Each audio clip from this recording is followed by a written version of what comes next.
estic contenta. Heu fet molt bé, les tasques de la casa? Mama, jo estic fent de mat. Ah, val. Quan acabis, jugues una estona i després, mira, acaben d'enviar uns vídeos d'anglès que estan en la planificació, d'acord? D'acord. I jo contesto correus. Mamà, és que no entenc les socials.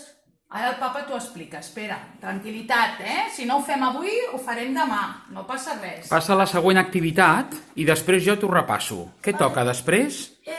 Música. Vale, doncs jo t'ho remiro. Vale. Bueno, pues jo tinc castellà, que ja ho he fet. Després tinc física i química, que també ho he fet. Però és que fer mates ara... I mama, no ho faig, vale? Bueno, tranquils, quants dies t'han donat per entregar-ho? Com una setmana o així. Bueno, tranquil·litat, si no ho fem avui, doncs demà.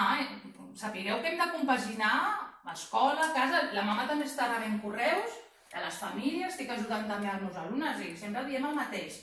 Pau i tranquil·litat, ja anirem fent. Sí, que ho puc fer de demà o demà passat, no? Sí, i tant. Quan ho has d'entregar? El divendres. Doncs ja ho faràs, tranquil·la. Que vagi bé.